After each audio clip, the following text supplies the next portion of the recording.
महाराष्ट्राला संतांची भूमी म्हणता, मग लाज का नाही वाटत? हो, प्रश्न वाचला तो योग्य आहे. हे लक्षात घ्या, योद्धांची रणभूमी, संतांची कर्मभूमी, विद्वानांची जन्मभूमी आणि क्रांतिकारांची मातृभूमी म्हणजेच महाराष्ट्र.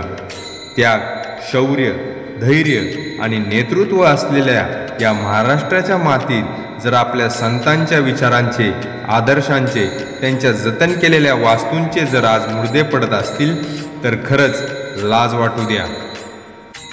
जो महाराष्ट्र जगभरात संतांची भूमी म्हणून ओळखला जातो, त्याच महाराष्ट्रातील संत तुकाराम महाराज यांची जी तपोभूमी व साक्षात्कार भूमी भामचंद्र डोंगर, घोराडेश्वर डोंगर व भंडारा डोंगर आहेत, हे आज विकासाच्या नावाखाली काही राजकीय, स्थानिक, गुंड व व्यावसायिकांनी पैशांच्या लालसेपायी या पवित्र वास्तू ज्या आपल्या महाराष्ट्राची अस्मिता आहे त्यांना गिळंकृत करू पाहत आहेत. आपण विकासाच्या आड येऊ नये, पण जर विकासाच्या नावाखाली कुणी जर अजाणतेपणाने किंवा हेतुपुरस्कर महाराष्ट्राची अस्मिता मोडण्याचा प्रयत्न करेल तर जो कोणी स्वतःला संतांचे पाईक म्हणून घेतात त्यांनी पुढे येऊन या पवित्र वास्तूंचे संरक्षण व संवर्धन होण्यासाठी प्रयत्न केले पाहिजेत.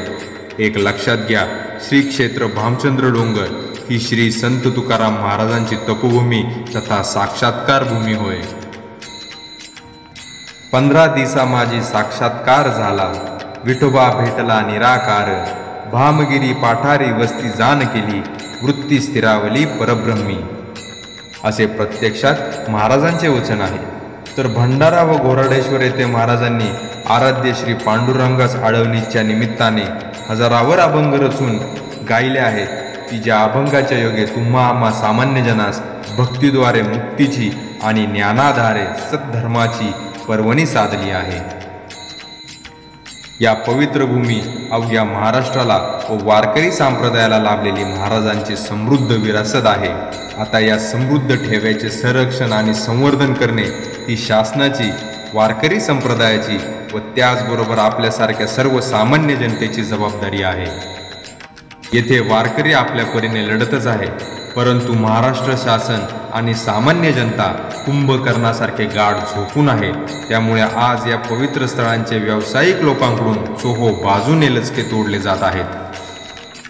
त्यामुळे आज मी आपल्याला विनंती करतो की जर एक जबाबदार समाज घटक म्हणून आज आपण या कार्यात जर कमी पडलो तर भविष्यात अनेक संतांच्या जन्मभूमी तथा कर्मभूमी बाबतीत हे असेच घडेल व महाराष्ट्र ही संतांची भूमी हा शब्द पुस्तकात वाचण्यापुरताच राहील याची जाणीव असू द्यावी.